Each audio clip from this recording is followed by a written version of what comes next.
Hey guys, tonight we're stepping into the secretive, seductive world of Japanese courtesans. Women who were far more than just entertainers. They were artists, elite companions, masters of intrigue, and sometimes survivors of unimaginable pressures. But one subject rarely discussed is what happened when these high-ranking courtesans got pregnant. From secret abortions to bizarre herbal remedies, and even chilling rituals whispered about behind closed doors, their methods were often as shocking as they were heartbreaking. So before you get comfortable, take a moment to like the video and subscribe, but only if you genuinely enjoy what I do here. And let me know in the comments where you're tuning in from and what time it is for you. It's always fascinating to see who's joining us from around the world. Now, dim the lights, maybe turn on a fan for that soft background hum, and let's ease into tonight's journey together. Imagine being dressed in 12 layers of silk so tight you can barely breathe, your hair styled with enough pins to conduct lightning, and your feet forced into wooden shoes so high, one wrong step could land you in the next life. Welcome to the daily grind of an Edo period courtesan. Yoshiwara, the most famous red light district of old Tokyo, wasn't just a neighborhood. It was a stage, a fantasy world wrapped in incense smoke, lantern glow, and heavy denial. To the outside world, courtesans were living art. They danced, they played shamisen, they recited poetry. But above all, they mastered the one talent society valued most, pretending everything was fine. Spoiler alert, it wasn't. Behind the fans and flirtation, the courtesan's life was less Cinderella, more luxury hostage. These women were bought young, often sold by their families for a sack of rice and the vague promise of opportunity. They were trained like opera singers and gladiators combined. Make no mistake, they were elite, but they were also owned. Every step they took, every client they smiled at, every coin they earned, belonged to someone else. Usually a brothel owner, or oya, which is Japanese for overlord with good lighting. Courtesans were products, investments, and pregnancies. Well, that was considered the ultimate product defect. Because if there's one thing worse than losing money in business, it's having your best performing merchandise go out of service for 9 months.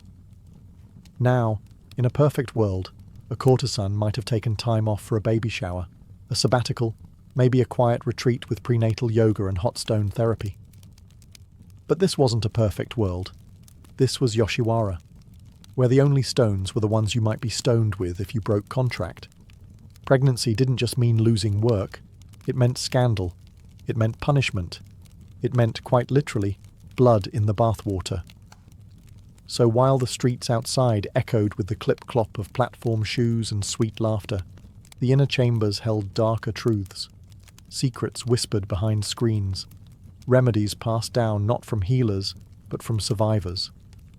This was a world of velvet and iron, soft to the eye, brutal underneath. And for the courtesans living inside it, getting pregnant wasn't just a problem. It was a crisis wearing lipstick. If you've ever signed a contract without reading the fine print, congratulations. You've already shared something in common with an Edo-era courtesan.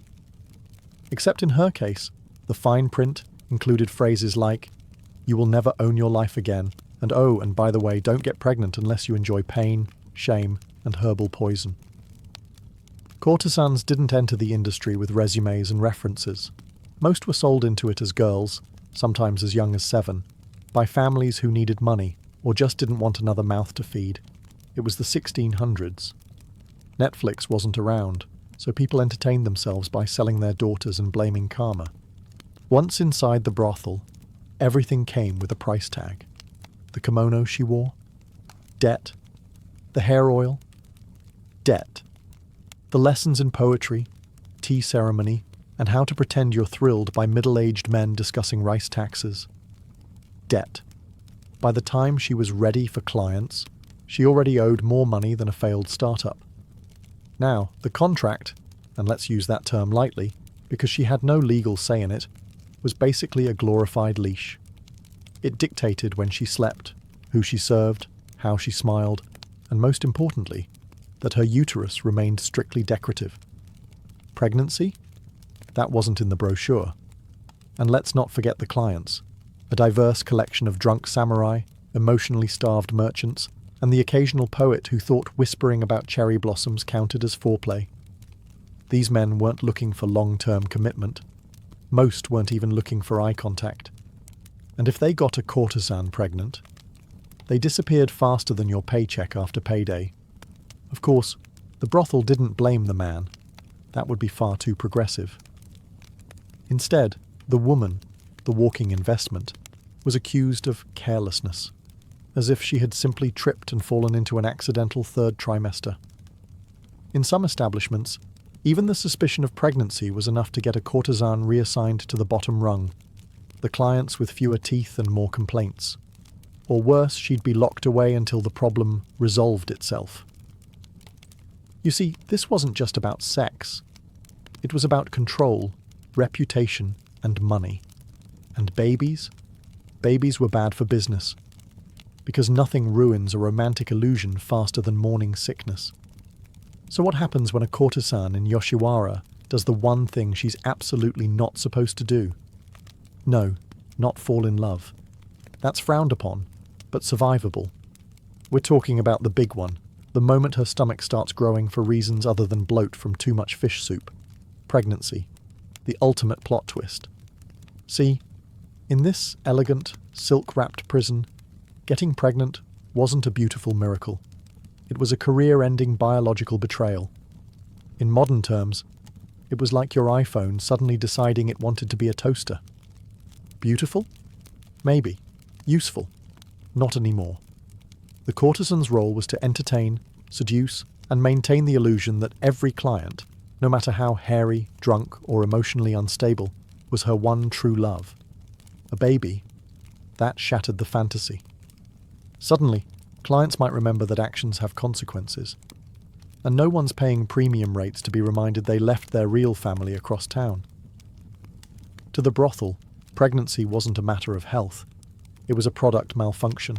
A courtesan's value depended on her availability. If she's busy gestating a small human, she's not serving tea, singing songs, or flirting with men old enough to be her grandfather. That means she's not making money. Which means the brothel's not making money. Which means someone's going to be very, very angry. There were no sympathy cards, no congratulations on the new arrival banners. Just a lot of whispering behind fans and the looming threat of being demoted from living artwork to unmarketable liability.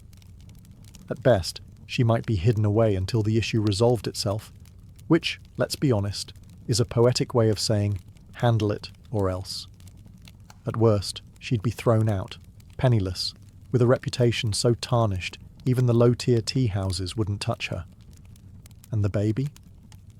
Let's just say, this wasn't exactly a culture built on maternity leave. Pregnancy in the courtesan world wasn't just forbidden, it was feared. Because once it happened, everything changed. The oiran, who was once the glittering centerpiece of the district, became an unspoken warning to the others. A reminder, cloaked in silence and shame, that bringing life into the world might very well end your own. You'd think in a place like Yoshiwara, where secrets flowed more freely than sake, that a little thing like pregnancy might be handled with quiet sympathy and delicate discretion. Yeah, no. The moment a courtesan suspected she was pregnant, a ticking clock started in her head. Not toward motherhood, but toward ruin. And make no mistake, she was on her own. There were no best friends rushing over with comforting words and pickles. There were no spa days or maternity massages. There were just paper walls, fake smiles, and a whole lot of lying. Everything became a covert operation. Morning sickness? Blame it on bad shellfish. Fatigue? Just a little tired from dancing all night, haha. Missed cycle? Oh, you sweet summer child. Don't ever say that out loud. Beneath the surface-level glamour of painted faces and elegant kimonos was a parallel world of whispers, hushed rituals, and quiet panic.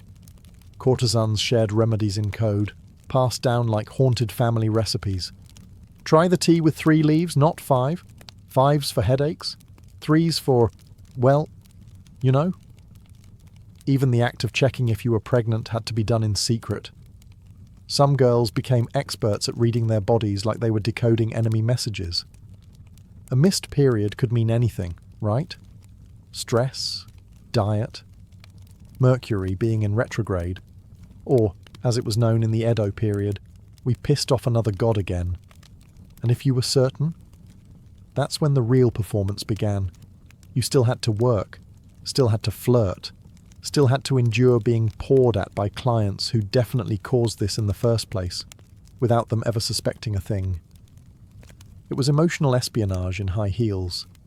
Some courtesans even altered the way they walked to hide changes in their body.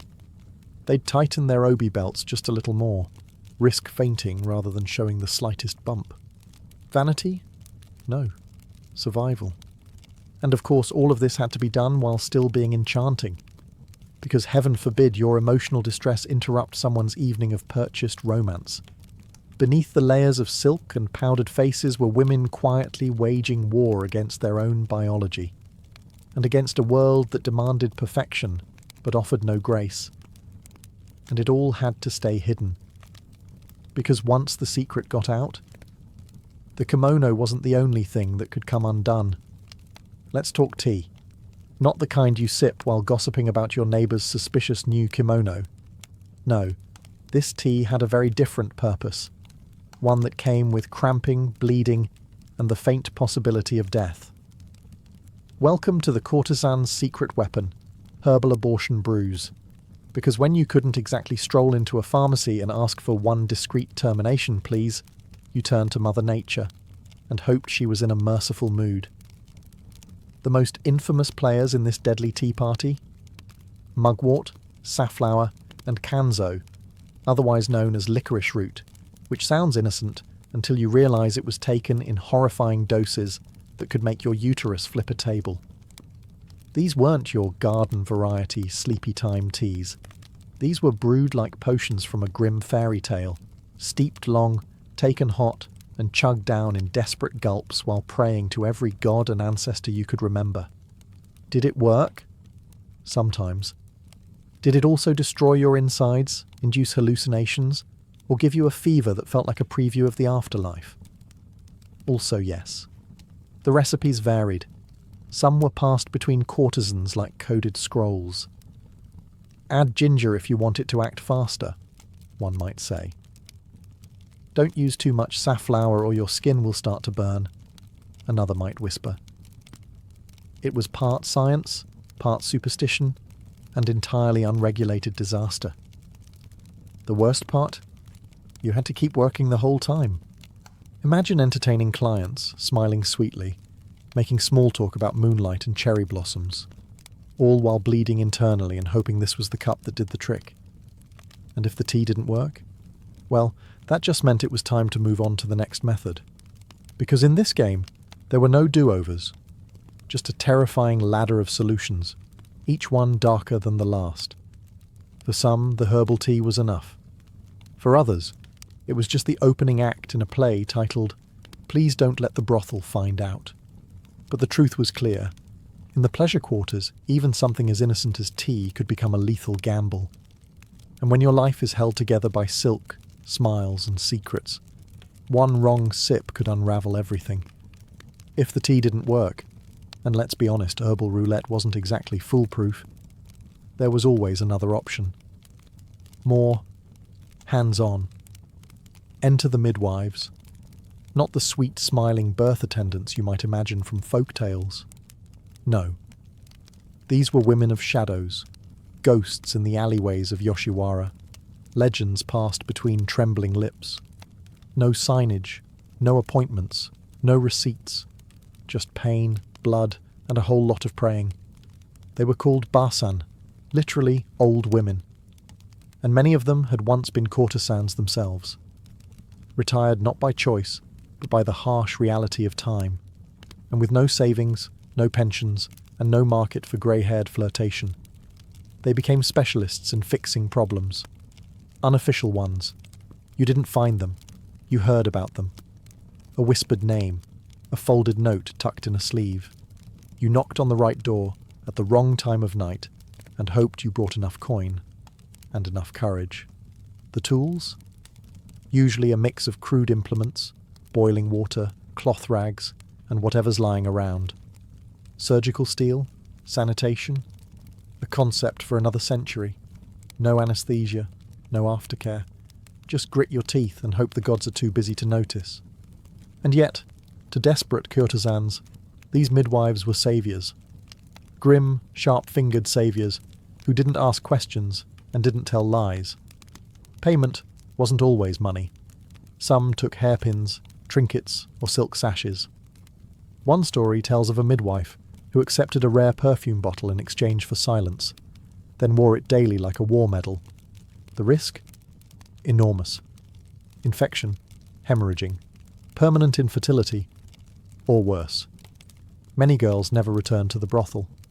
The official explanation? She caught a fever. The unofficial one? She caught reality with both hands and didn't survive it. If something went wrong, there was no legal recourse. After all, what could you tell the authorities? "Hello, officer. I illegally sought an abortion while working in a government-regulated sex district. Could you please arrest me last?" These midwives were the final stop before ruin or exile. No training, no ceremony, just candlelight, trembling hands, and the hope that today, death wasn't charging full price. And somehow, even in this world of blood and fear, trust was forged. Between the broken and the ones who helped them break in silence. In most cultures, a hot bath is a symbol of peace, relaxation, a little self-care after a long day of pretending to like your job. But in the world of Edo period courtesans, a hot bath could mean something far more sinister and far more permanent. Welcome to the boiling bath method, a home remedy that promised to take care of the problem by turning your womb into a sauna from hell. The idea was simple. Soak in a bath so hot, your body would forcibly reject the pregnancy. Think of it as a spa day, designed by a sadistic herbalist with a grudge against reproductive health. The method was whispered about in hushed tones behind paper screens. "Stay in until you feel dizzy," they'd say. "If you faint, it's working." Medical advice at its finest. Some girls added special herbs to the water. Mugwort again, of course, because apparently that plant was the Swiss Army knife of uterine sabotage. Others drank sake beforehand, because why not combine internal poisoning with external overheating? It was dangerous. Extremely dangerous. You weren't just risking the pregnancy, you were risking your own life. Scalding burns, shock, heat stroke. There are accounts of women fainting mid-bath and being dragged out unconscious, only to die quietly in some hidden room while the brothel continued its evening business. Nothing ruins a client's mood like stepping over a corpse on the way to his sack tray. And yet, the method persisted, because it was fast, cheap, and relatively discreet. No tools, no midwife, just water, willpower, and a very high pain tolerance. The courtesans were told to breathe through the pain, to stay calm, to keep quiet, even while their bodies boiled from the inside out. Also, the brothel wouldn't lose its best moneymaker. Because nothing screams customer service like telling a girl to self-harm quietly in the back room. If the bath worked, the pregnancy ended. If it didn't? Well, there were always darker options. In a world where a baby could cost you your status, your contract, or your life, a near-fatal bath wasn't extreme. It was just another Tuesday. When herbal teas failed and boiling baths didn't quite do the trick, courtesans turned to another time-honoured technique in the ancient art of pretending everything's fine. Tight binding. The idea? If you wrap your abdomen tightly enough, maybe, just maybe, you can squeeze the baby out of existence. Or at the very least, hide it long enough to avoid a scandal and a demotion to the drunk uncles and smelly merchants clientele tier. Enter stomach binding. Known as harobi, it was basically a DIY womb corset. Long strips of cloth were wrapped again and again around the lower torso until the courtesan resembled a very glamorous sushi roll, one holding in something she desperately didn't want to deliver. Of course, there were problems. Minor things, like breathing, and digestion, and that pesky little issue of internal organ compression. But in the pleasure districts, comfort was always optional. Image was everything. Some courtesans bound themselves so tightly they could barely sit down, let alone dance, pour tea, or carry on a conversation about the beauty of the cherry blossoms. But they did it anyway, because a visible pregnancy was social suicide. And in Yoshiwara, appearances weren't just maintained. They were enforced. The courtesans became experts at posture control. Standing up straight wasn't about elegance. It was about keeping pressure on the womb. Slouching meant loosening the bind. Loosening the bind meant discovery. Discovery meant doom. Some even slept with the binding still on, as if constricting their midsection 24/7 would convince the fetus to rethink its life choices and quietly back out. It didn't, of course, and binding didn't stop the pregnancy. At best, it delayed the reveal. At worst, it caused complications. Ruptured tissues, dizziness, fainting, internal bleeding. But none of that mattered when the alternative was losing everything you'd bled and smiled and danced to build. It wasn't about comfort. It wasn't even about safety. It was about survival and illusion. Because in the world of Japanese courtesans, the belly must remain flat, the smile serene, and the truth tightly wrapped beneath layers of silk and shame. Even if what you're really hiding is heartbreak. At some point, you have to admire the creativity. Because when teas, baths, and body wrapping failed to correct the issue, courtesans sometimes turned to the most comforting thing available in any crisis: food. And not just any food, rice balls soaked in sake. Yes, fermented rice, wrapped lovingly in cloth and consumed in hopes that it might dissolve an unwanted pregnancy like yesterday's gossip. The logic? Dubious. The desperation? Very real. Folklore whispered that vinegar, sake, and certain fermented foods had weakening effects on the womb.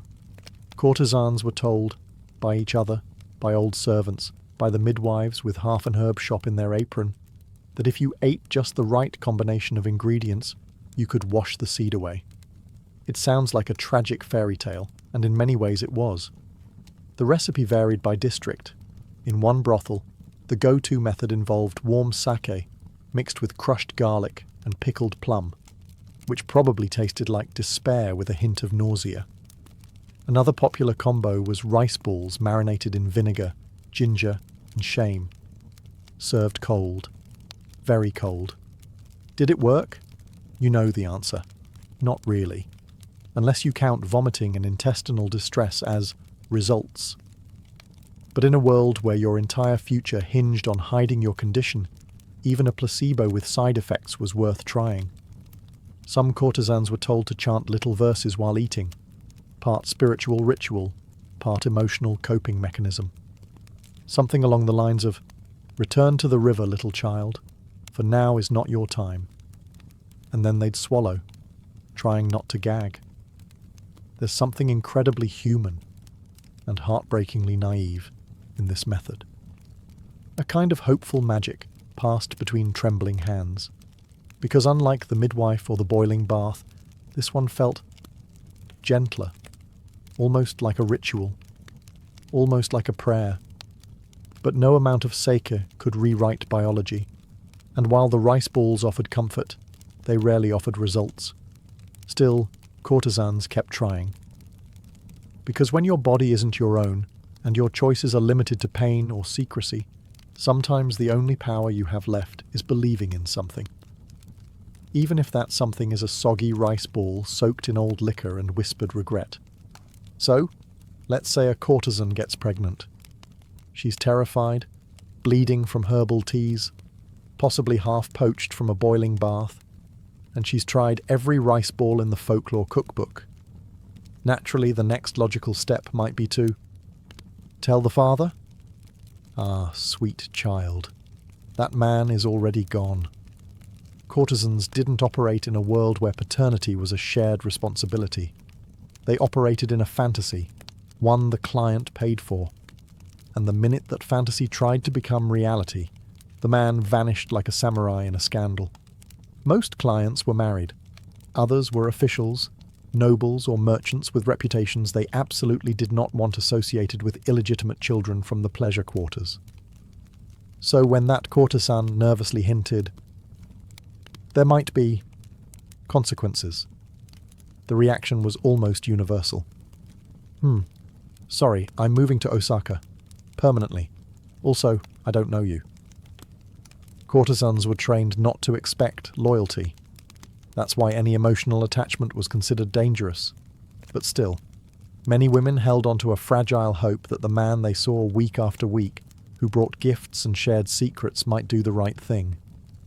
He didn't. Even in rare cases where a client wanted to help, there were layers of legal and social barriers that made acknowledgement nearly impossible. Claiming the child meant scandal. Scandal meant consequences. And for most Edo men, consequences were the one thing more terrifying than commitment. Some tried to leave money quietly. A few gold coins slipped to a brothel servant with instructions to take care of it. Others pretended they didn't recognize the woman at all. You have to understand. The courtesan was a fantasy, and fantasy doesn't get pregnant.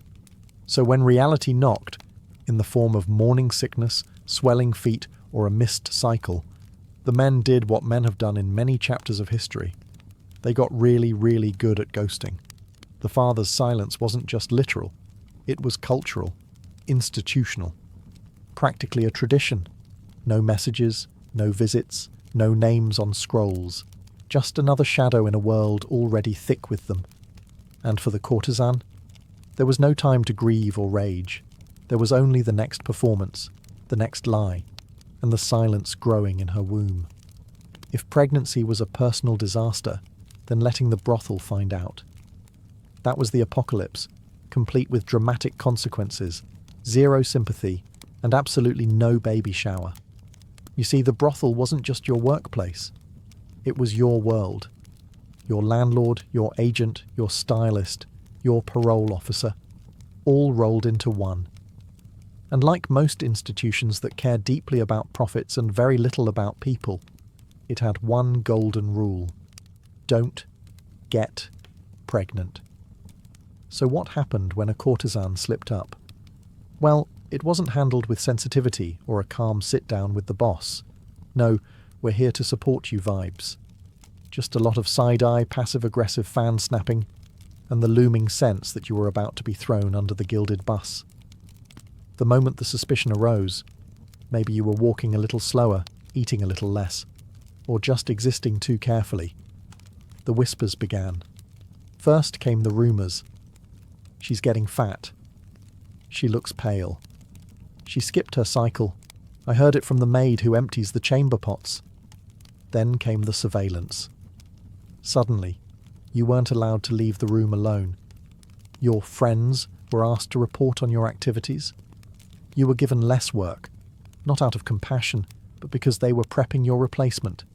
And finally, if they were sure, punishment. Now, this varied depending on the brothel's mood, status, and general appetite for cruelty that day. Some demoted the courtesan to the lowest ranks, forcing her to serve the roughest, drunkest, least hygienic clients imaginable. Others confined her to her room until she dealt with the issue. Some simply kicked her out. No money, no support. Just a silk bundle of shame and a warning to others. In more elite houses, there was the illusion of discretion.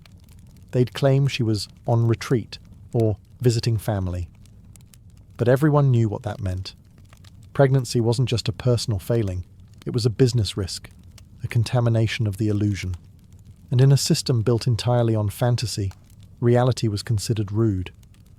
So when the brothel found out, there were no tears, no hugs, just cold calculations, and the slow, quiet erasure of a woman who broke the one rule everyone pretended wasn't already broken. When you've tried every tea, choked down the vinegar rice balls, nearly boiled yourself like an overseasoned dumpling, and the brothel's starting to look at you like a faulty lantern, you've got two options: confess and face the consequences. Run like hell. And some courtesans chose exactly that. They disappeared. In the districts, they were branded nijejoro, runaway prostitutes, a term that translates roughly to, she messed up the fantasy, Now go fetch her back. Because running away wasn't just frowned upon, it was illegal. You were property. And when property walks out the door with a baby on board, the brothel takes it personally. But that didn't stop them. Some courtesans fled in the dead of night, disguised in plain robes with their hair undone, abandoning their ornate identities the way a snake sheds its skin. They slipped through alleyways, rode carts meant for laundry, or hid inside barrels. Yes, really, barrels. It was dramatic, dangerous, and desperately cinematic. Where did they go? Anywhere that didn't require perfume and pretending. A cousin's farm, a mountain shrine, a fishing village where no one asked questions unless you stole their sake. Places where the name Yoshiwara didn't open doors. It closed them. Not everyone made it. Some were caught, dragged back and punished publicly, both as a warning and a morale booster for the rest of the staff. Look what happens when you act like you have free will. Others disappeared so completely they became urban legends. Did you hear about the Oiran who ran off to become a nun? They say one lives in the hills now, reading fortunes and raising her child like a ghost. But running wasn't freedom. It was just a different kind of cage. One where you traded makeup and money for silence and survival. And yet, for many, it was the only choice that still felt like a choice. Because when your entire world is painted in rules and red lipstick, the scariest thing isn't leaving. It's staying. And pretending it didn't happen. So they ran. Not for revenge, not for rebellion, just for the smallest, most dangerous luxury of all. Hope. Let's say a courtesan couldn't run, couldn't drink enough tea, couldn't fake enough smiles. And eventually, the lie she was carrying became too big to hide beneath the silk. There was only one thing left to do: give birth.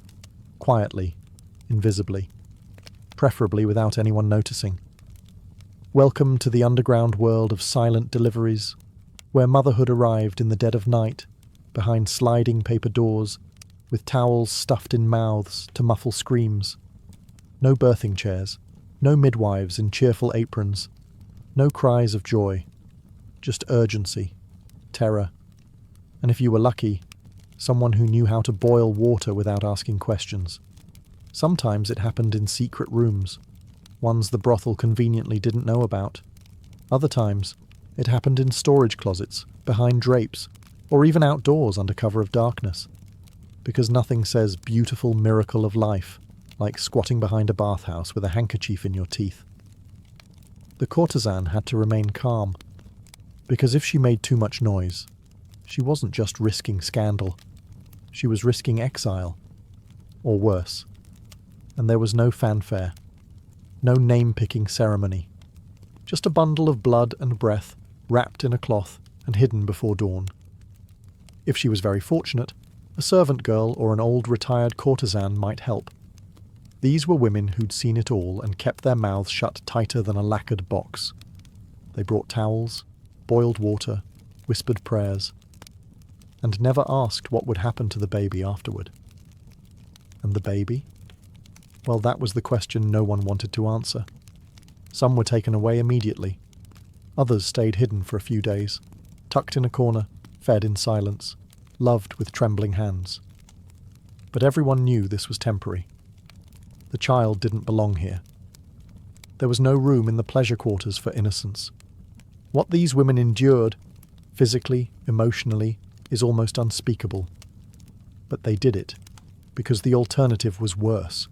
They gave birth like ghosts, then wiped their faces, fixed their hair, and returned to the brothel floor as if nothing had happened.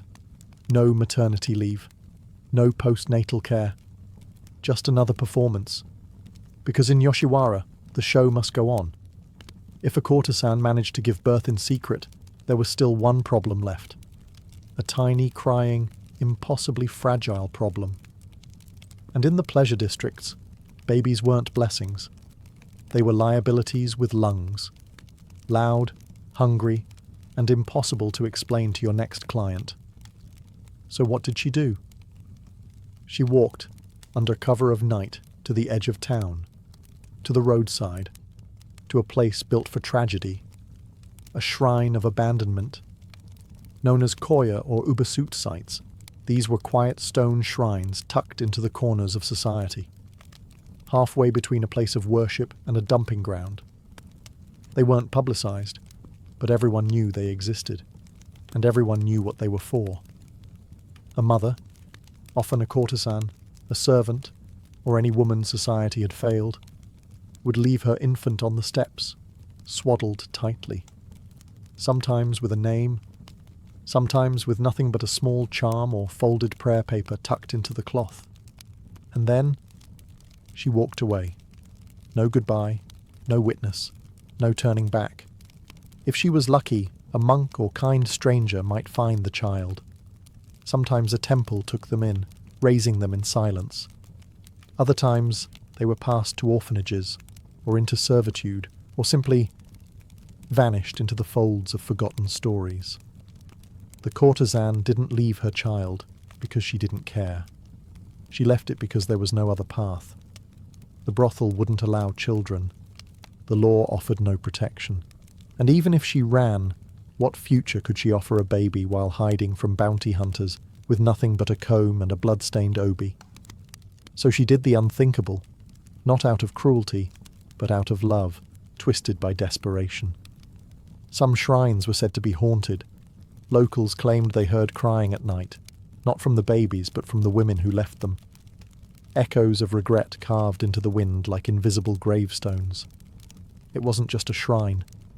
It was an altar to every dream that never stood a chance. And the worst part? No one ever asked who left the child, because in the floating world of courtesans, everyone already knew. They just pretended not to.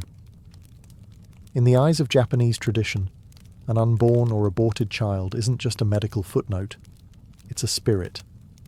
And in the world of the courtesan, these spirits were everywhere. They were called Mizuko, literally water children. A poetic name for something profoundly heavy. The souls of children who were never born, or who were born and never raised. And no matter how silent the birth, how quiet the abandonment, these spirits didn't simply disappear. They lingered. Mizuko were believed to float between worlds, not fully in the realm of the living, yet not quite passed on either. In many ways, they mirrored the women who carried them. Courtesans, after all, also existed between realities, glamorous but enslaved, adored but discarded, present but unseen. And so a strange kinship formed, one ghost carrying another. Some women were haunted, not just emotionally, but spiritually. It was said Mizuko could cause misfortune, illness, or nightmares if not properly honoured. And the courtesans, who had no freedom in life, sought freedom for their unborn, in death. That's where the Mizuko Kuyo came in. A secret ritual, a whispered apology, a kind of emotional exorcism dressed in prayer beads and incense. The ceremony was small, sometimes held at a quiet temple outside the district, sometimes performed in private, late at night, with only a flickering lantern and trembling hands. Offerings were left: baby toys, flowers, little red bibs tied around Jizo statues, the Buddhist guardian of children and travellers. Courtesans couldn't raise their children, but they could ask the gods to protect them.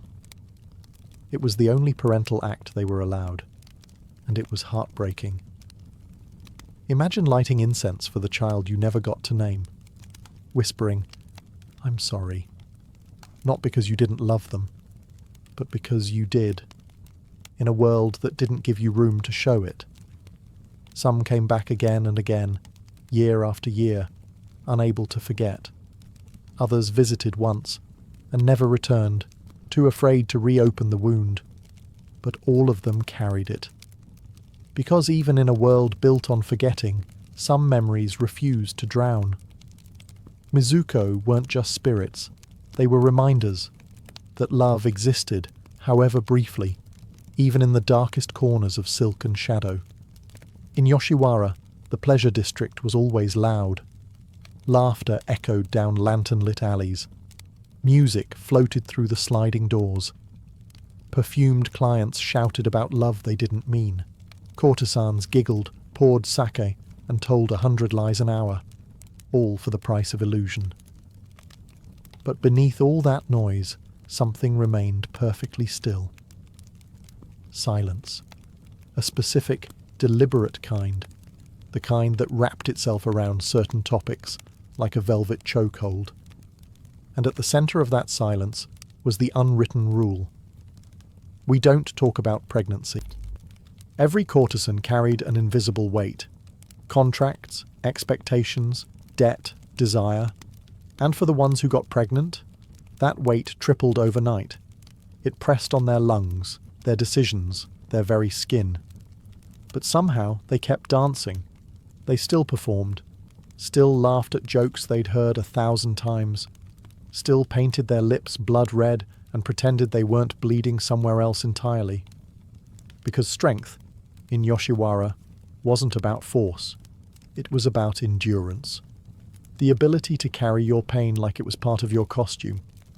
To cry only when your makeup was waterproof. To bind your womb, bind your heart, and keep serving tea as if nothing inside you was unraveling. Some might say they were trapped, and they were. But even in the cage, they found ways to sing. They learned to master control, not over their fate, but over how they wore it. They consoled each other with gestures instead of words. They protected secrets not because they were ashamed, but because trust was rare and sacred. They taught younger girls the quiet codes, how to hide, how to lie convincingly, how to survive one more day in a world that profited from their obedience. They weren't fragile like glass. They were fragile like porcelain, beautiful, dangerous to mishandle, and capable of enduring centuries of pressure. No one wrote poems about that strength. There were no plays, no woodblock prints, only silence and survival.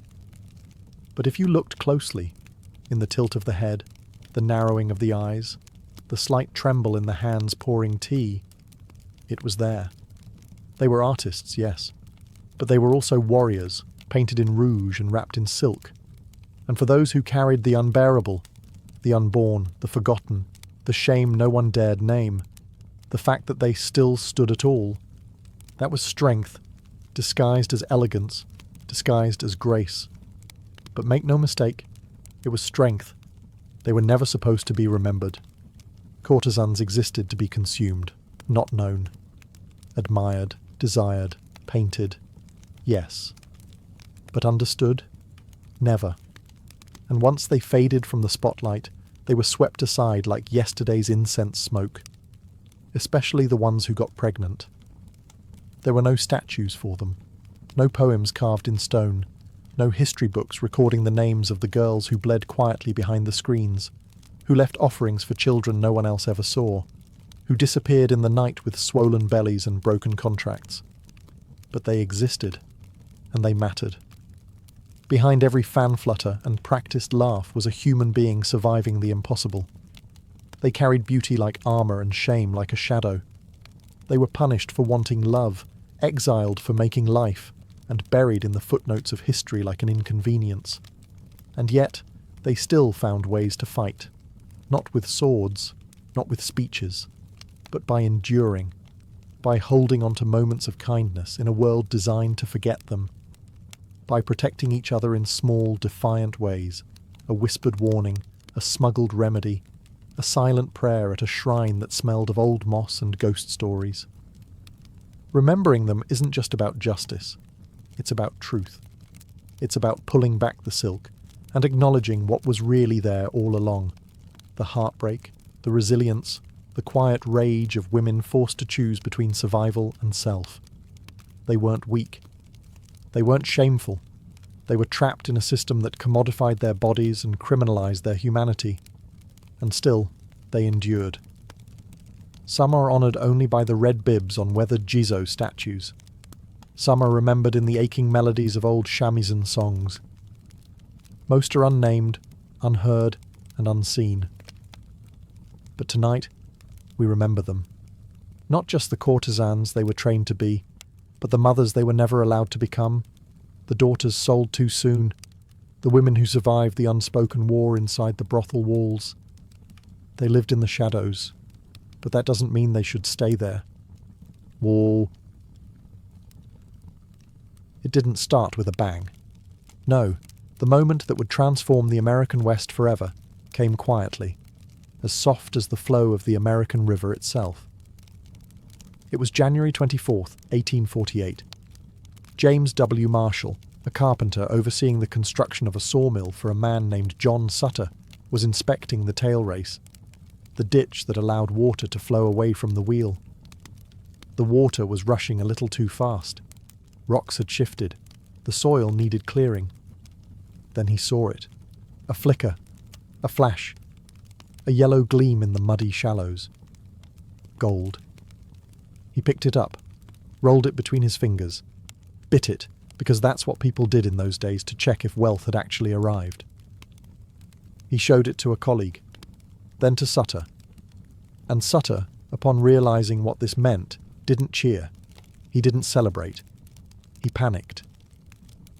Because Sutter had a dream, an empire of agriculture, peaceful, profitable, and utterly not filled with treasure hunters.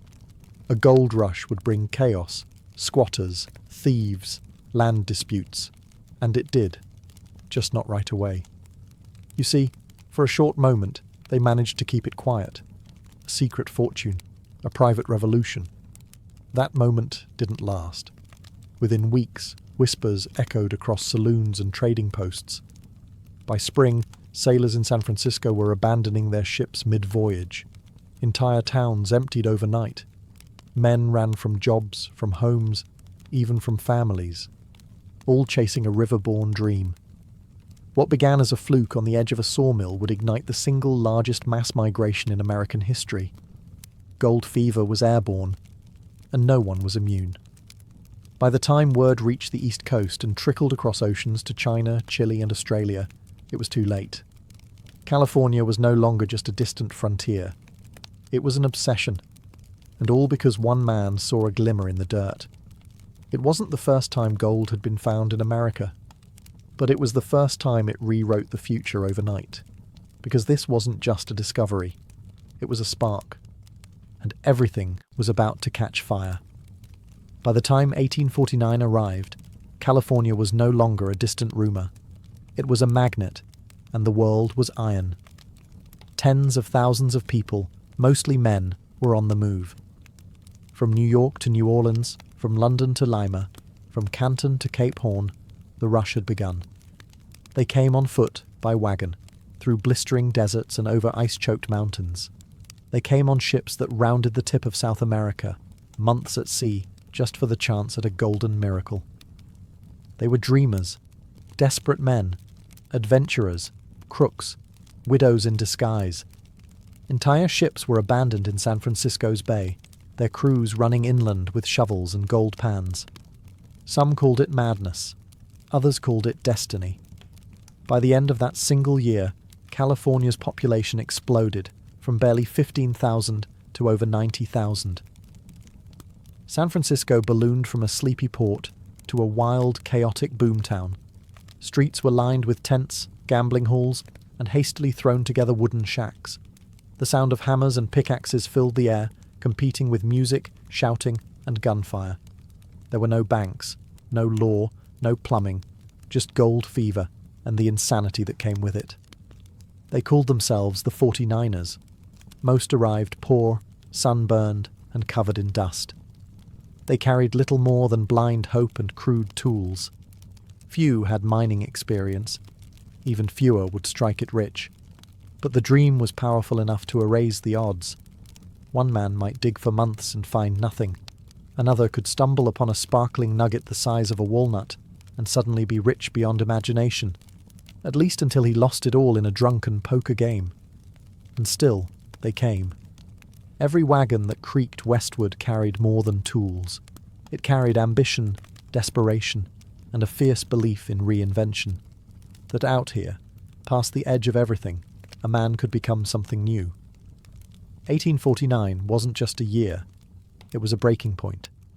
And it reshaped not only California, but the very idea of America, a nation now obsessed with movement, with fortune, and with the myth that the next shovel full of dirt might change everything. When the gold came, the towns followed, almost overnight. A miner struck it rich near a stream, word got out, and suddenly hundreds of tents popped up like mushrooms after a storm. Within weeks, the tents turned to timber shacks. A saloon opened, then 2, then 10. A blacksmith arrived. Maybe a newspaper, a gambling hall. And just like that, a town was born. They called them boom towns because they didn't grow. They exploded. Places like Hangtown, Whiskeytown, and Rough and Ready weren't built on urban planning. They were built on adrenaline and blind hope. There were no mayors, no laws, no sidewalks, just mud, whiskey, and a whole lot of men with pickaxes and short tempers. By day, these men clawed at the hillsides and panned the icy rivers. By night, they drank, gambled, fought, and made terrible decisions in candle-lit saloons. Fortunes could be won with one lucky swing of a pick, and lost in a single hand of poker.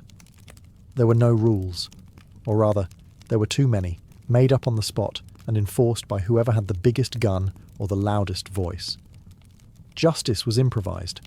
Courtrooms were rare. Lynch mobs were not. But it wasn't just lawlessness. It was loneliness too.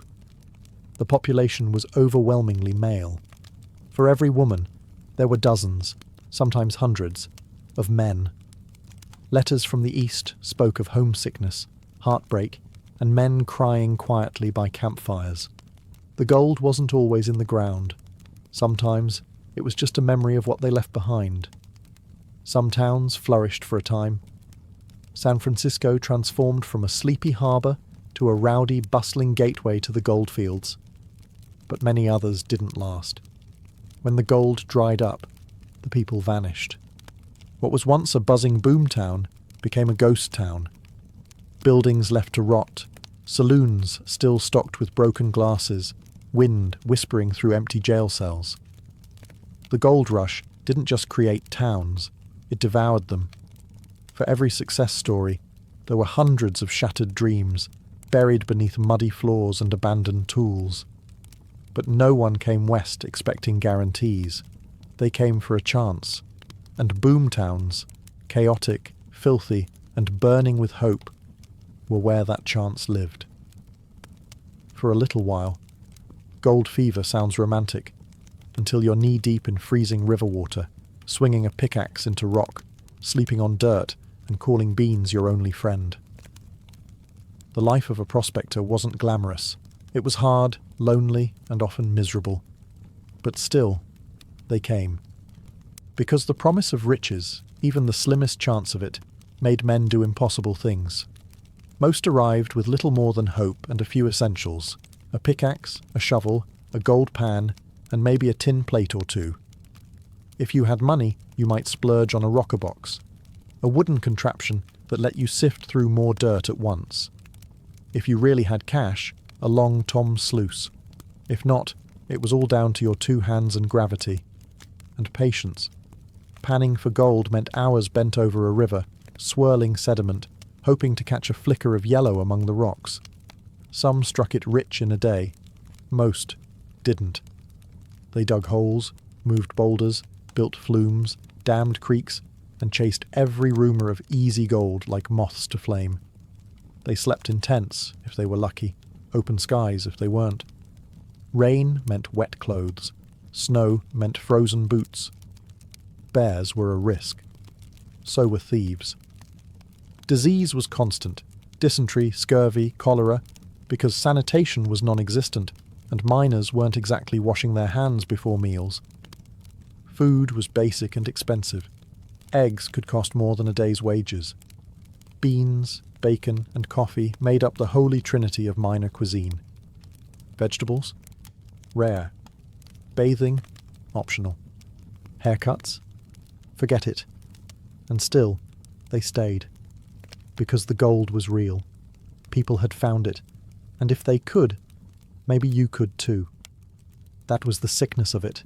Every back-breaking failure still carried the hope that the next shovel of dirt might change everything. So they dug.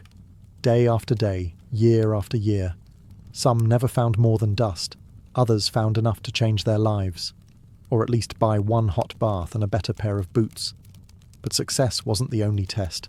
Tenacity was, and in the muddy chaos of the goldfields, that was sometimes the only thing separating the legends from the lost.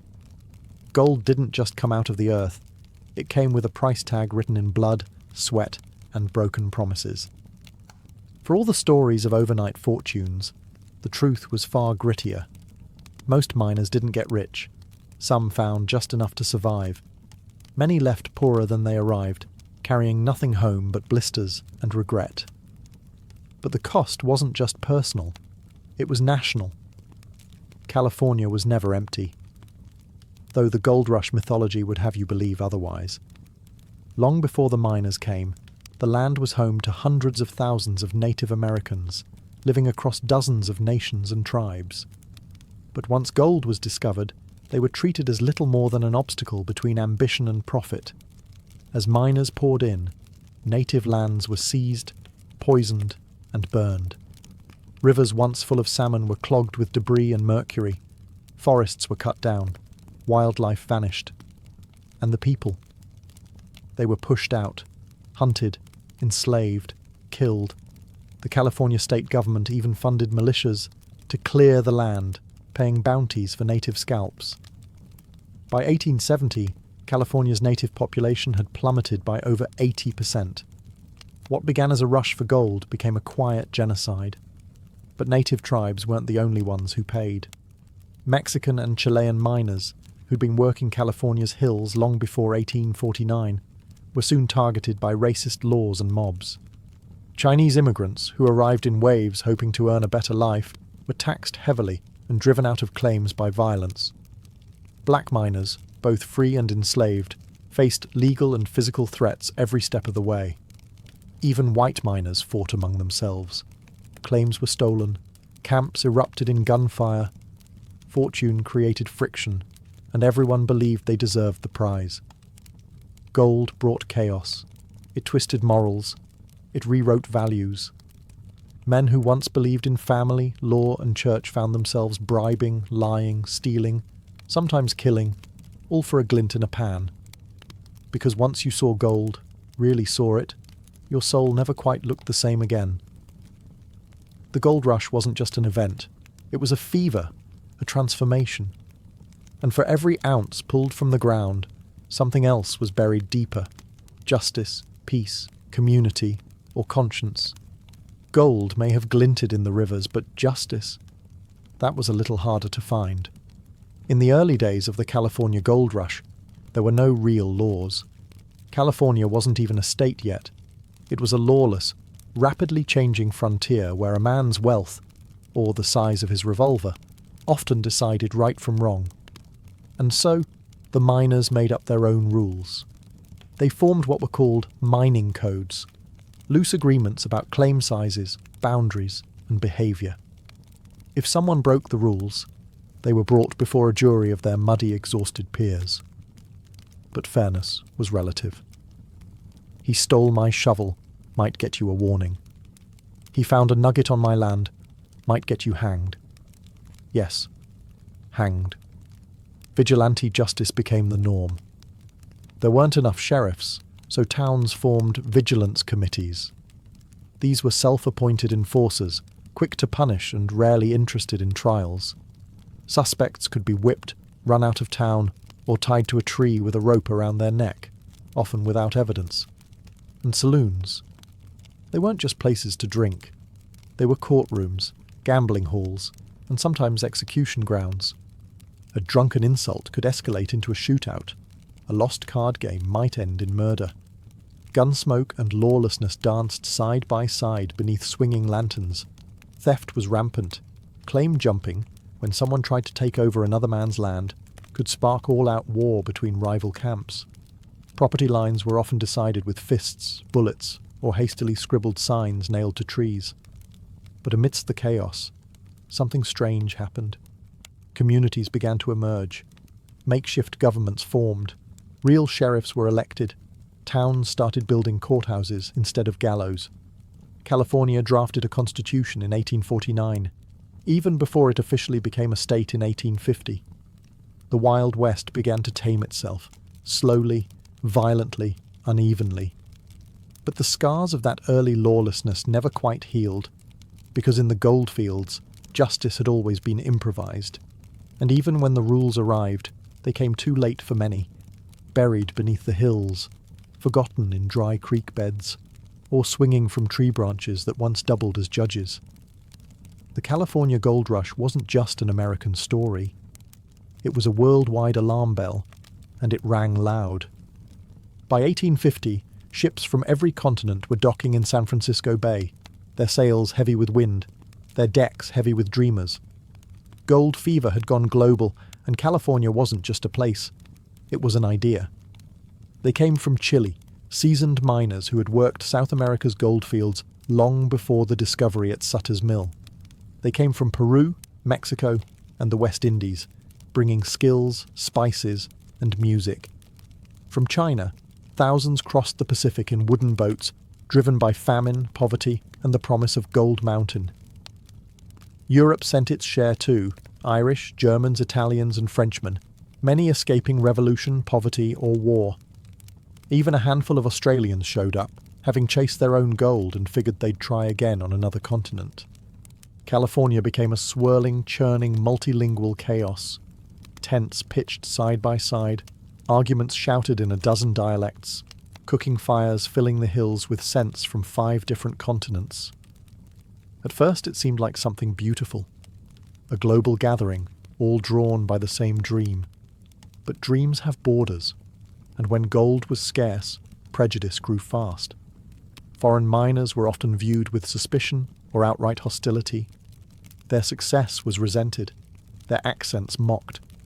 Laws like the foreign miners' tax were introduced, targeting non-American miners with steep fees and harassment. Chinese miners were especially vulnerable. They were driven from claims, beaten, sometimes killed, while officials looked the other way. Spanish-speaking miners, even those born in California, faced legal discrimination and mob violence. Racism wasn't just casual, it was policy.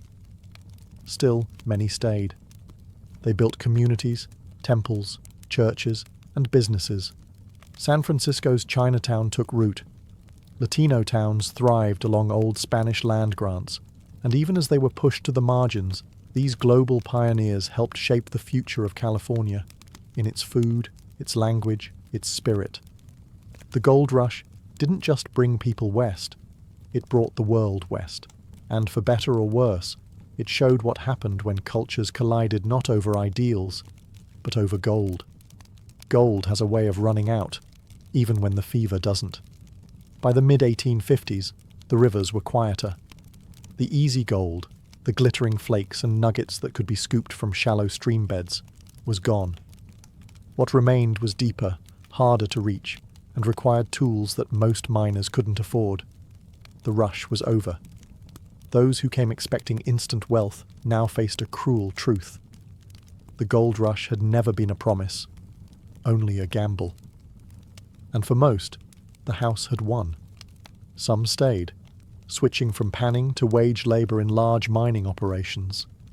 These industrial outfits used hydraulic mining, massive jets of water blasting entire hillsides apart to extract the precious metal. It was faster, more efficient, and devastating. Landscapes were shredded, rivers clogged with debris and mercury. Farmland downstream was ruined. The gold might have still been flowing, but it came at a terrible cost, and lawsuits would eventually bring hydraulic mining to a halt decades later. Meanwhile, many of the original 49ers packed up and left, broken by exhaustion, illness, or simple disappointment. Some returned home, pockets empty. Others drifted into new frontiers, Oregon, Nevada, Colorado, chasing the next rumor, the next miracle, and a few stayed.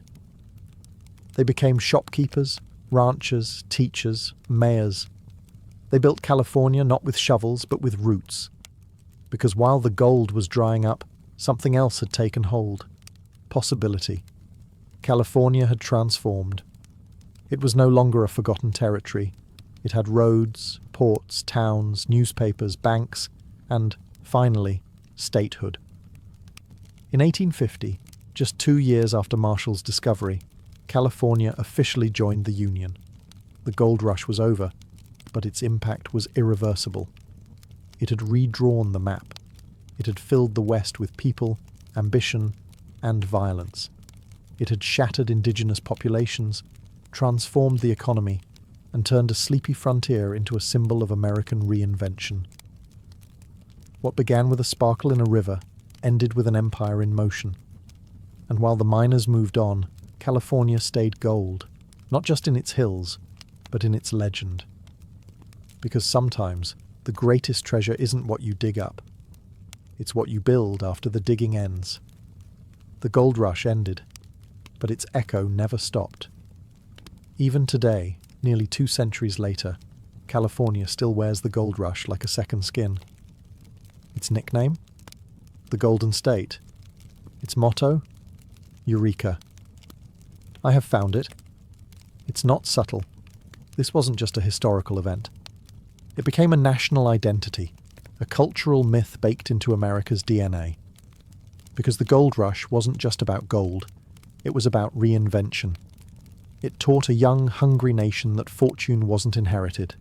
It could be chased, dug, fought for. That you didn't need a noble name, just a shovel and a little madness. It was the beginning of the American dream as we now know it. Move fast, take risks, stake your claim. But the legacy is complicated. Yes, it brought rapid growth, innovation, and the birth of the modern West.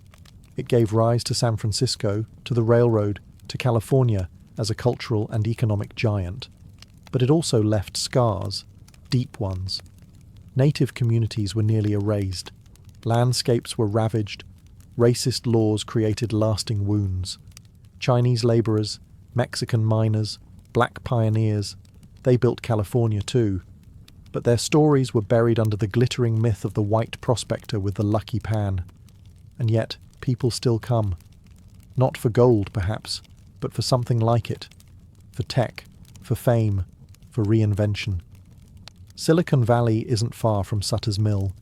The tools have changed, from pickaxes to code. But the hunger? It's the same. That's the real legacy. The belief that somewhere just over the horizon, with enough guts and luck, everything can change. The gold rush wasn't just a rush for metal. It was a collision of cultures, of ambitions, of illusions. It revealed the best and worst of human nature in the span of a single decade, and it turned one accidental discovery into one of the most transformational chapters in American history. The gold is mostly gone now, but the dream it sparked, still digging. Helen Adams Keller was born on June 27, 1880, in Tuscumbia, Alabama, a place of green fields, cotton farms, and southern sun. Her parents, Arthur and Kate Keller, were thrilled. She was healthy, beautiful, and curious, with bright blue eyes and a soft, eager laugh. For the first 19 months of her life, Helen was just like any other child. She learned to crawl, to babble, to smile at her mother's face, and chase shadows across the porch. She loved the family dog, the garden, the wind. Her world was full of sound and colour, until, suddenly, it wasn't. In February 1882, Helen was struck by a mysterious illness. Some said scarlet fever. Others believed it was meningitis. Doctors didn't know. All anyone could do was wait. For days she burned with fever. Her body trembled. Her mother hovered, terrified. And then it broke. The fever passed. Helen survived. But the cost was staggering. She could no longer see, no longer hear. The world had turned dark and silent, as if the illness had slammed a door shut, sealing her inside her own body. She was not yet 2 years old. At first, her family hoped it was temporary. Maybe she was just recovering slowly. Maybe her eyes would adjust. Maybe she'd respond to a sound, a voice, a bell, a dog's bark. But time passed, and it became clear. Helen had been cut off from the senses that connect us to the world. Now imagine this. A toddler, filled with energy and intelligence, suddenly unable to understand the faces smiling at her, the arms reaching for her, the voices calling her name. She had no language, no symbols, no way to express what she wanted or what she feared. Frustration filled the silence. Rage followed. She learned to mimic actions, to open doors, to nod or shake her head, but not meaning. Her world was texture, vibration, smell, and inside her, a storm brewed. By the age of 5, Helen Keller was described as a wild child, intelligent, strong-willed, and completely unmanageable. She would scream, kick, and even hit those around her, not out of cruelty, but desperation. She was locked inside her own mind, and no one knew how to reach her. Not yet. By the time Helen Keller was 5 years old, the cheerful toddler who once played in the garden had become something else entirely. Untamed. Imagine being locked in total darkness. No sound, no sight, no language. Just raw sensation and confusion. For Helen, life had become a blur of textures and instincts. She had no words to express hunger or fear, no way to understand comfort or discipline. So she lashed out. She threw tantrums, kicked furniture, ripped buttons off clothes, and slapped her baby sister out of jealousy. Her meals became battlegrounds. She ate with her hands, grabbed food from others' plates, and screamed when anyone tried to correct her. Her moods could swing from laughter to rage without warning. The Kellers didn't know what to do. Their daughter was intelligent, that much was obvious. She had figured out routines, learned how to open doors, unlock cabinets, even mimic household tasks. But her intelligence made her defiance more dangerous. Her parents were exhausted. Relatives whispered that she belonged in an asylum. Her mother, Kate, refused to give up. She began writing letters, searching for help, not just from doctors, but from anyone who might know how to reach a child like Helen. The trail led them to Alexander Graham Bell, who, aside from inventing the telephone, was also deeply involved in education for the deaf. Bell didn't have the solution, but he had a suggestion. He pointed them toward a school in Boston, the Perkins Institute for the Blind. And at that school, a young woman was recommended to travel south and meet the Kellers. Her name was Anne Sullivan. She was just 20 years old, visually impaired herself, poor, fiercely determined, and completely unprepared for the storm she was about to walk into. When Anne arrived in Alabama in March 1887, she was greeted by a bright, beautiful child, uncombed hair, wild eyes, a mischievous grin, and a scream that could shatter windows. Helen Keller wasn't cruel. She was trapped. The world had shut its doors, and she was pounding on them with everything she had. Anne Sullivan had one job: open the door. And nothing, not rage, not silence, not blindness, was going to stop her from trying. March 1887. Tuscumbia, Alabama. A young woman named Anne Sullivan had arrived, determined to teach the unteachable. She moved into a small cottage on the Keller property, taking Helen away from the main house, away from indulgence, distraction, and pity. Anne's method was radical: structure, discipline, and above all, language. But how do you teach language to a child who doesn't hear words or see letters? Anne began by spelling them into Helen's hand, one letter at a time, using the manual alphabet used by the deaf.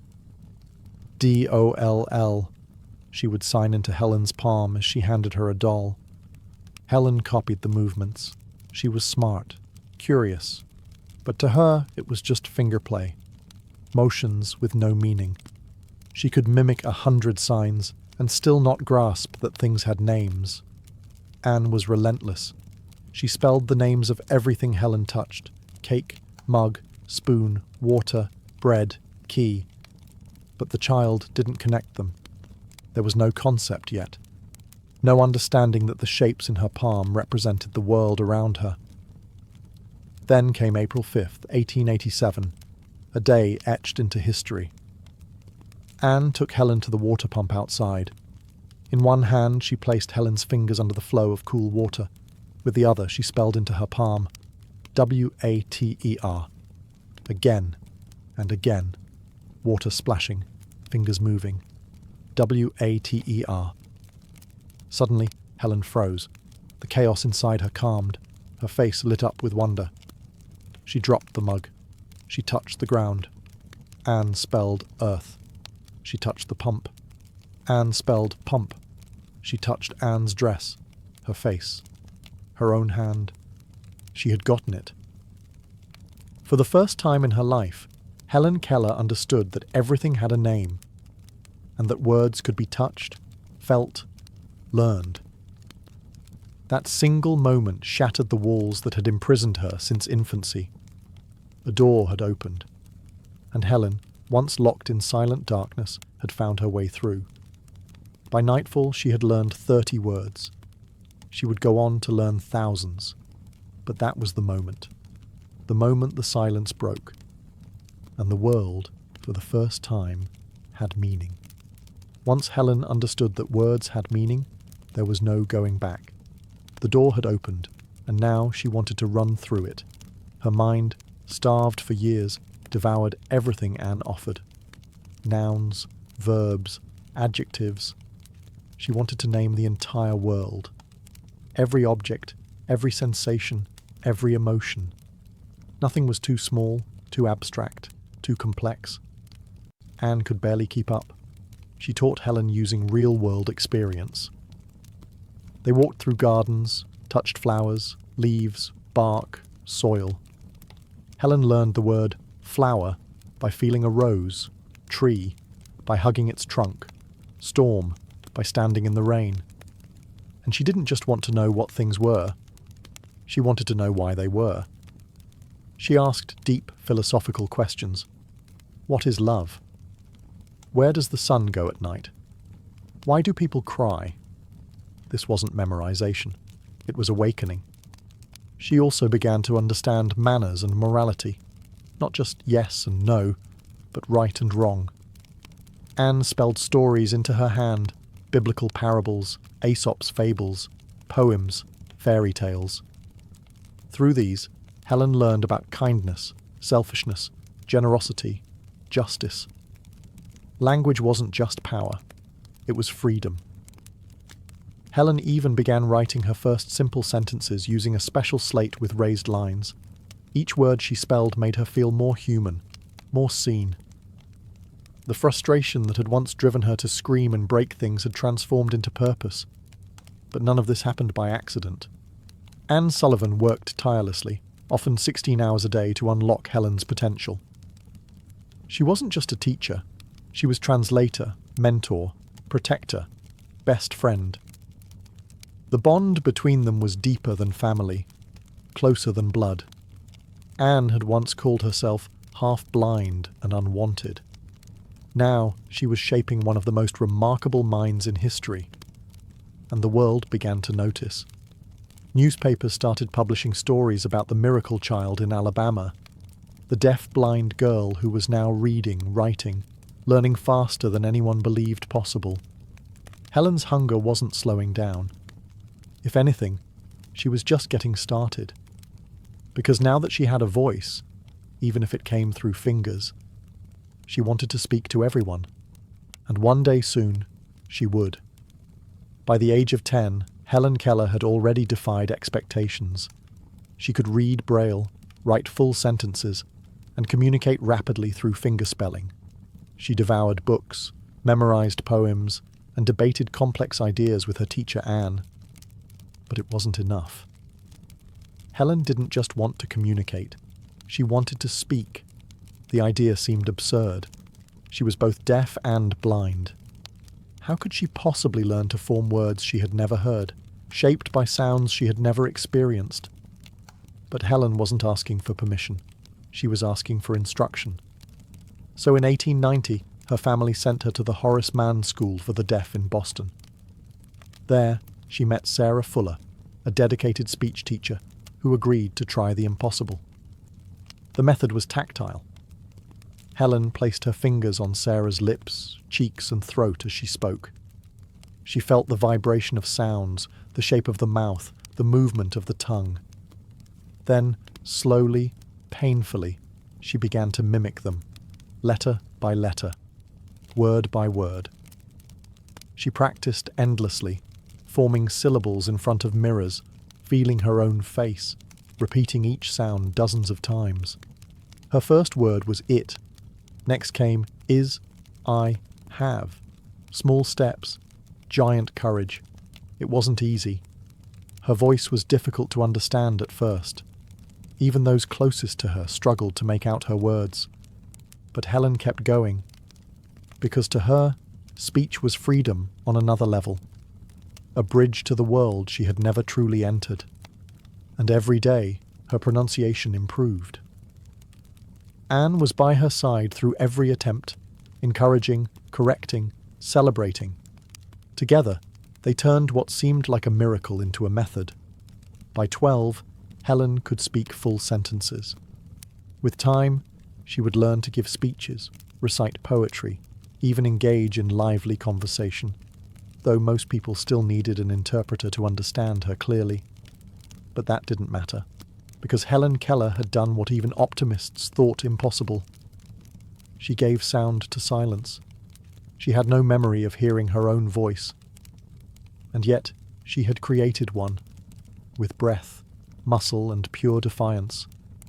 She had found her voice, and she would spend the rest of her life using it. By her mid-teens, Helen Keller had already achieved more than most people expected in a lifetime. But she wasn't content with being a miracle. She wanted to be educated, truly, formally, completely. So she set her sights on something no deaf-blind person had ever attempted: college. The decision stunned people. Some admired it, others mocked it. But Helen didn't care. She enrolled at the Cambridge School for Young Ladies, a prep school for women aspiring to attend Radcliffe College, the sister school to Harvard. It was grueling. Anne Sullivan attended every class with her, spelling entire lectures into Helen's hand, letter by letter, hour after hour. Imagine taking notes when you can't see the blackboard, can't hear the professor, and must absorb every word through touch. Every textbook had to be transcribed into Braille. Every test dictated, word by painstaking word. Helen studied Latin, French, algebra, geometry, philosophy, history, literature. Her days were long, her nights even longer. She often went to bed with sore hands and a spinning mind. There were moments of pure frustration, tears, exhaustion, even doubt. But she never gave up. She was accepted into Radcliffe College in 1900. Suddenly, she wasn't just a student. She was a symbol. Newspapers followed her story. Photographers tried to capture her studying, reading, writing. People wanted to see the blind girl with a mind. But Helen didn't want to be a spectacle. She wanted to learn, not as a novelty, but as an equal. At Radcliffe, she continued her intense studies, even as administrators remained skeptical. Some professors doubted her intelligence. Others found Anne Sullivan's constant presence distracting. But Helen pressed on, proving her intellect over and over. In 1904, at age 24, Helen Keller graduated cum laude from Radcliffe College, the first deaf-blind person in the world to earn a college degree. She had taken on academia without sight or sound, and won. But it wasn't just a personal triumph, it was a public declaration that disability did not mean inability, that the human spirit, given a chance, could outshine every limitation. And Helen was just getting started, now educated, articulate, and ready to change the world. She turned toward a new battlefield: activism. Helen Keller could not hear a crowd cheer or see her name in print, but she could feel injustice, and she refused to be silent about it. With her education complete, Helen stepped into a new role, not as a student, but as a fighter. A voice for the unheard, a symbol for those the world ignored. She became a fierce advocate for the blind and the deaf, but she didn't stop there. Helen took on poverty, women's suffrage, racism, child labour, and workers' rights. She criticised powerful corporations, supported birth control, and even spoke out against war. People expected a quiet, delicate woman. What they got was a political firestorm. She joined the Socialist Party in 1909, arguing that capitalism was crushing the poor while the rich prospered.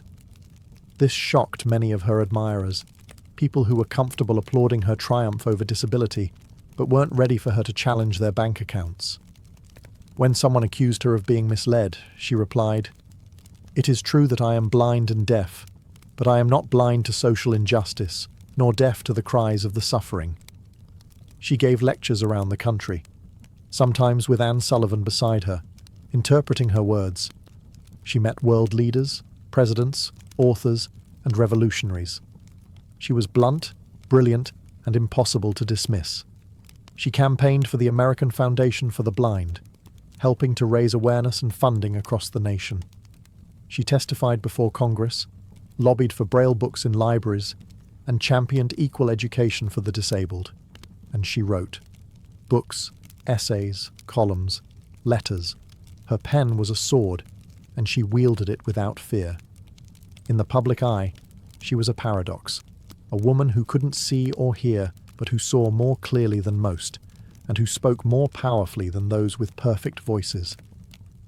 She demanded dignity, not just for herself, but for the marginalized, the voiceless, the forgotten. And though many disagreed with her politics, no one could ignore her presence.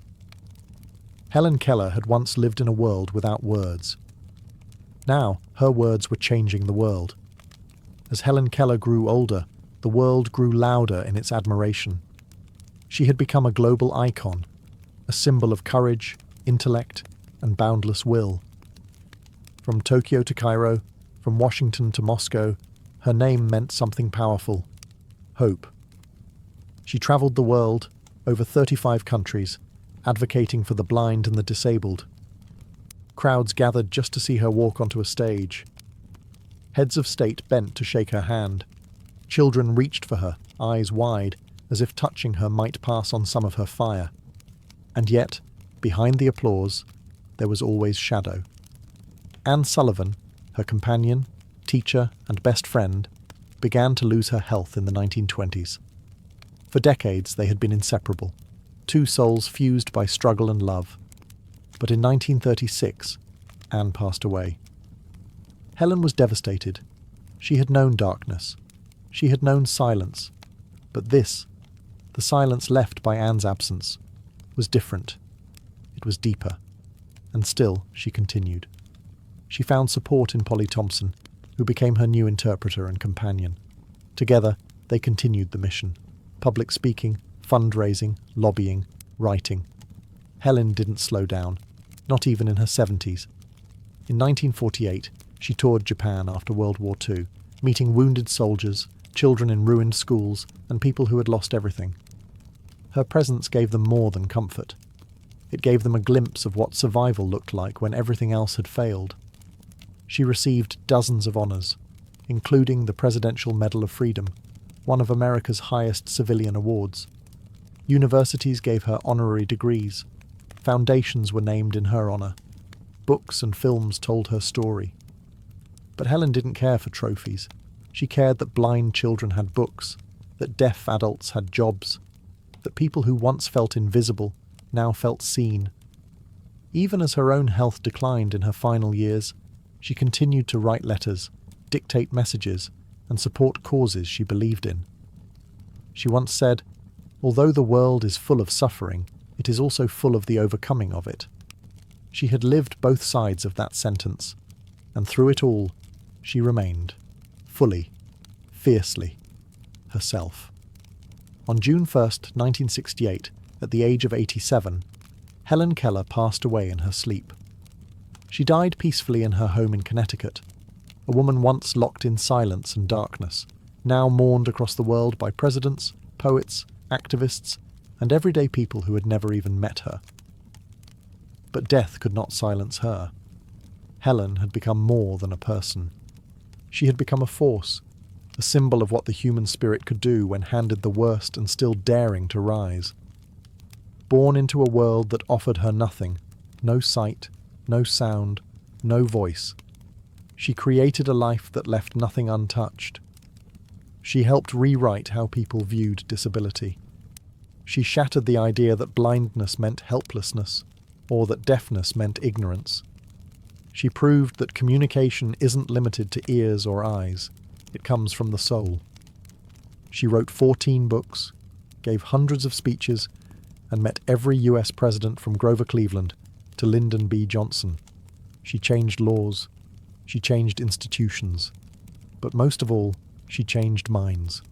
Her life wasn't easy, and she never pretended otherwise. She faced illness, rejection, grief, and public criticism. But she never let those things define her. Instead, she defined herself, loudly. She once said, "I am only one, but still I am one.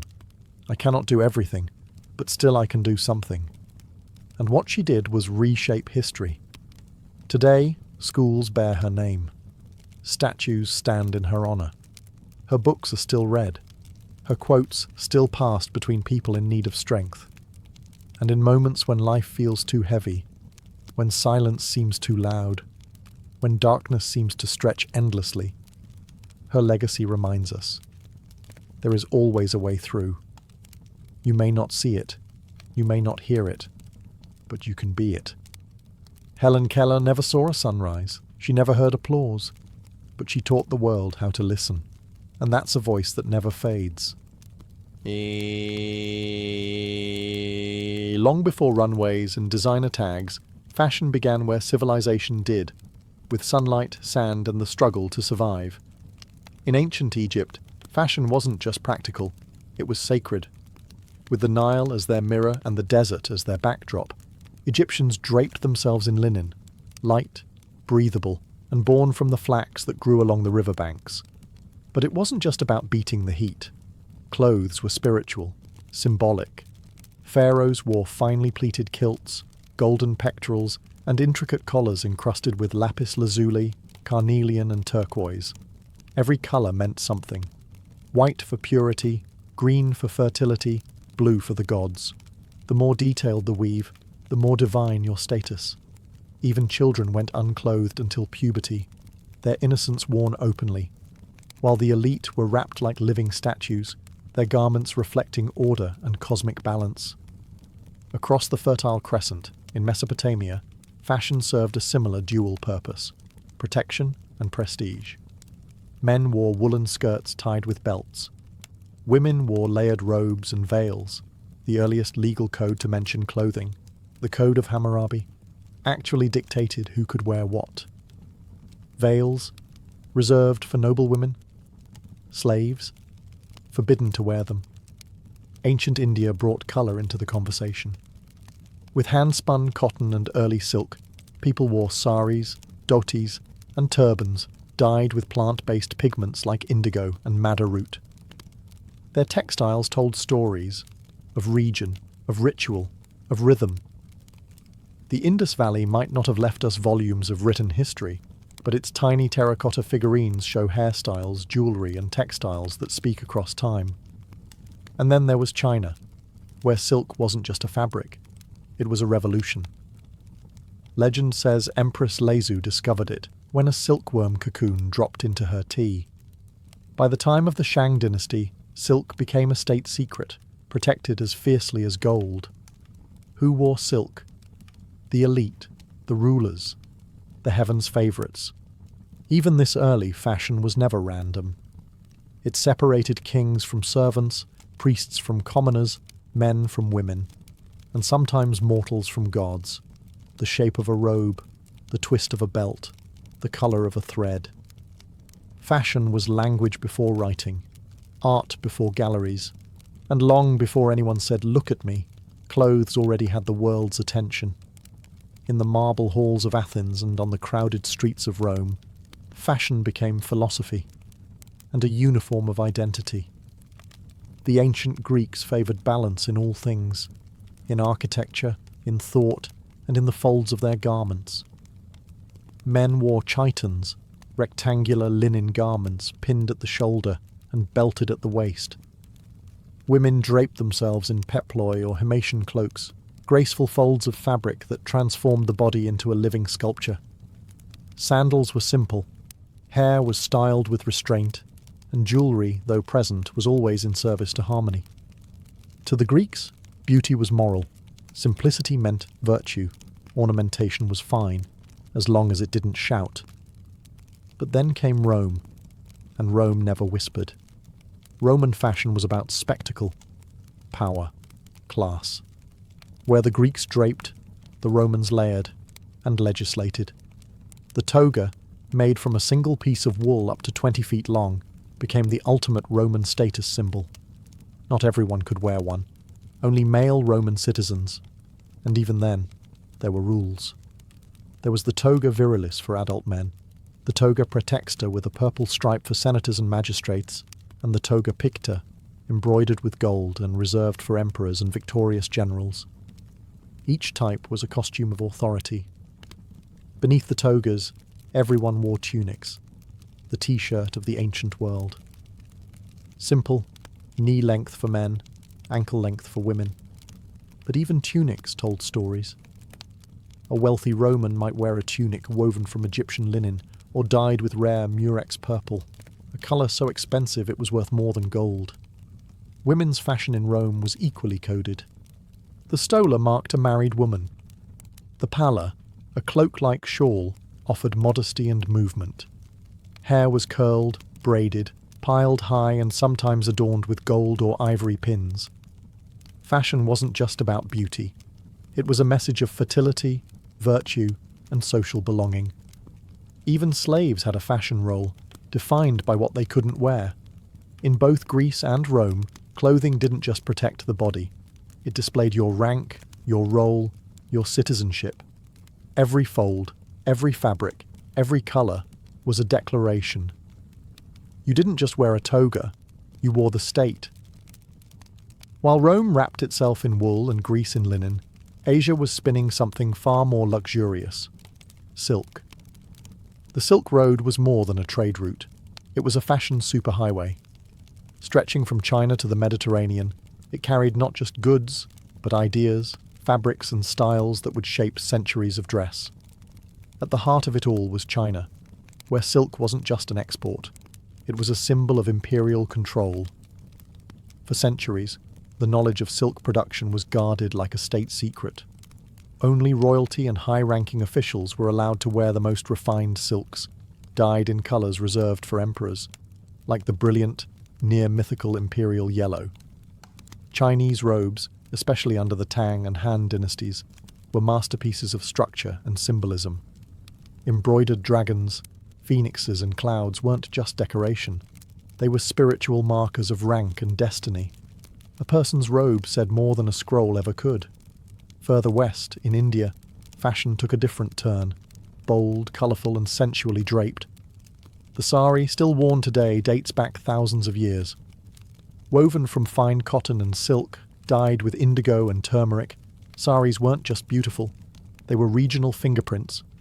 A woman's fold, fabric and border could reveal where she was from, her caste, her status. Meanwhile, in Japan, elegance met armour.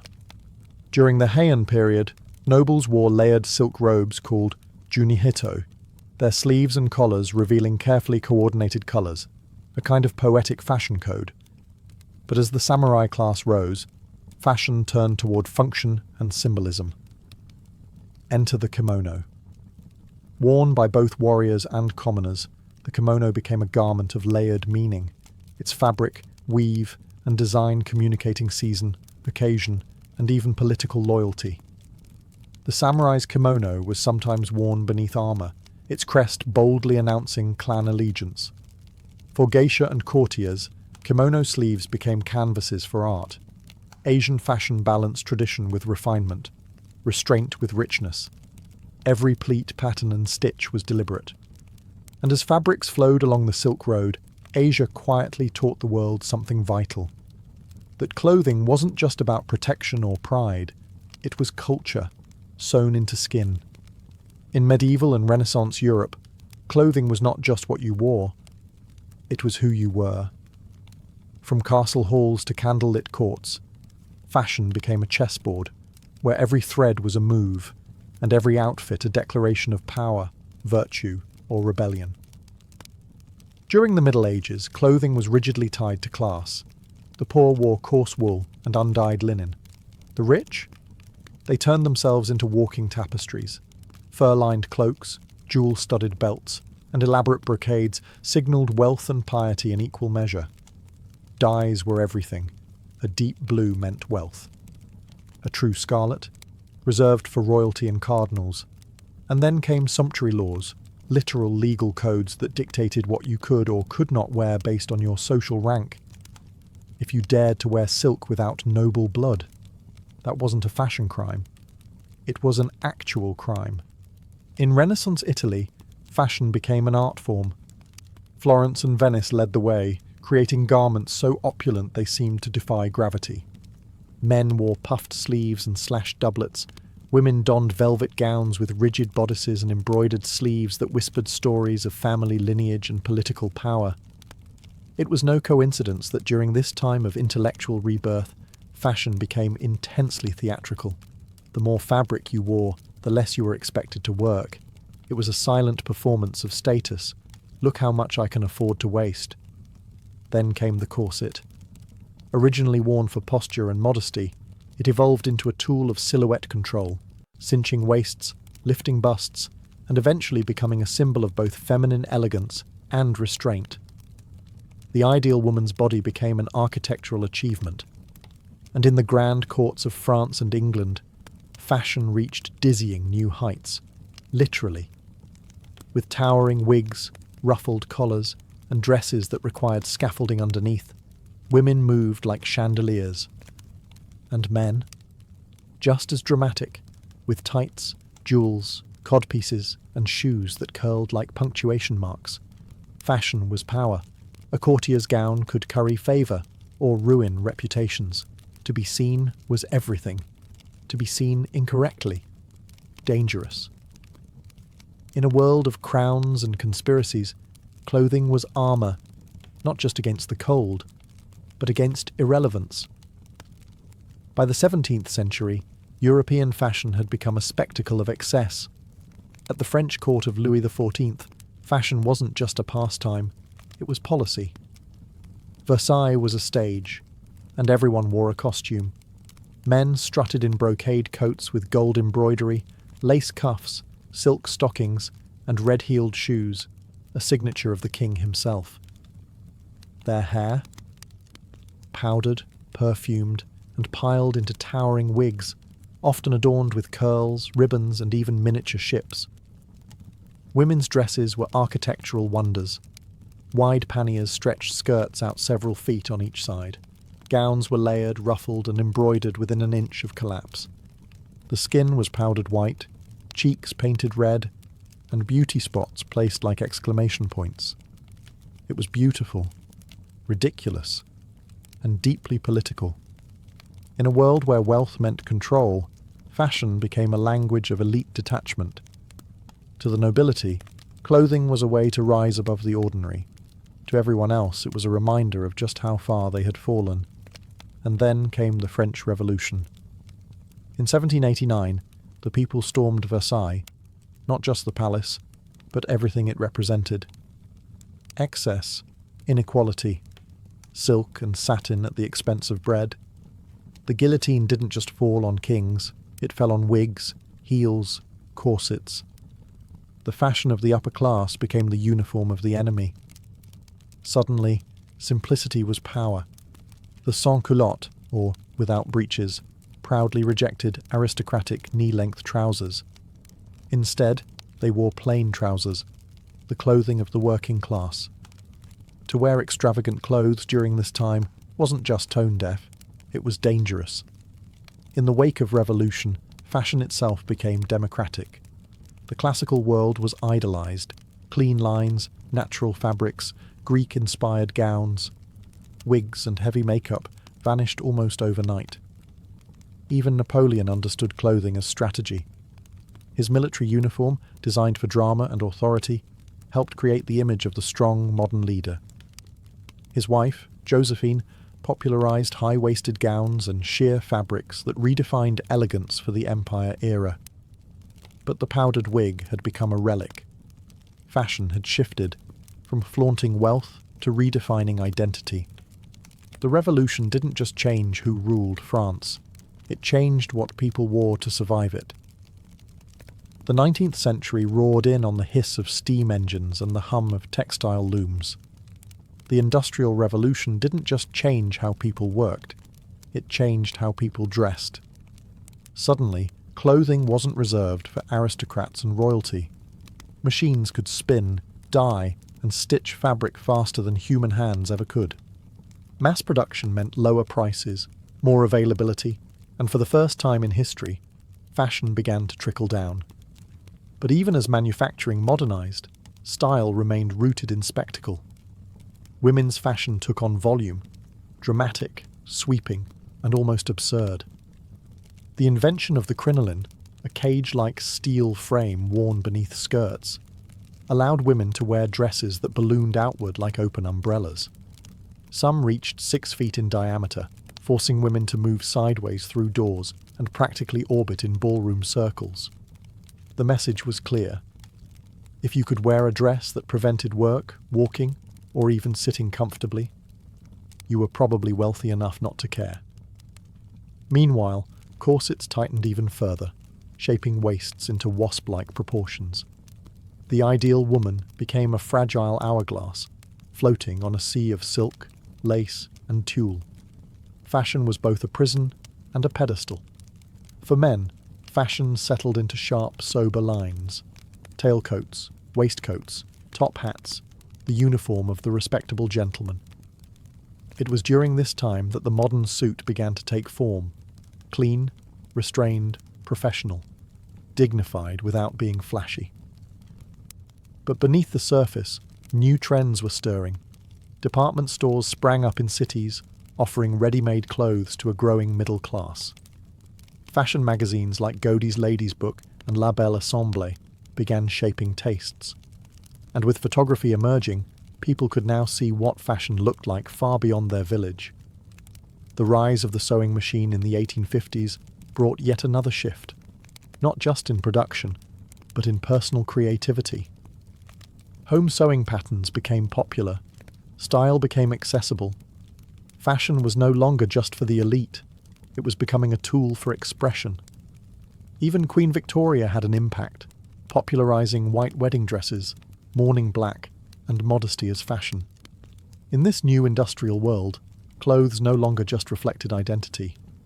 They were now building it, one stitch at a time.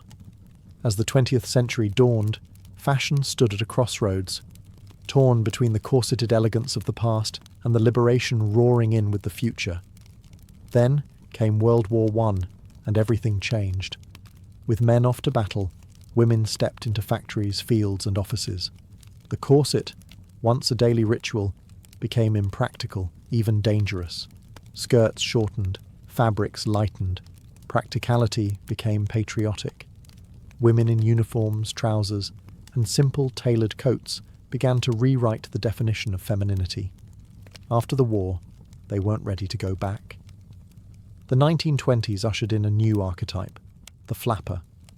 She wore drop-waist dresses, bobbed her hair, painted her lips red, and danced in speakeasies with a cigarette holder in one hand and rebellion in the other. Her dresses shimmered with fringe and beads, her knees scandalized society, and her confidence defied generations of restraint. This was fashion as freedom, as refusal.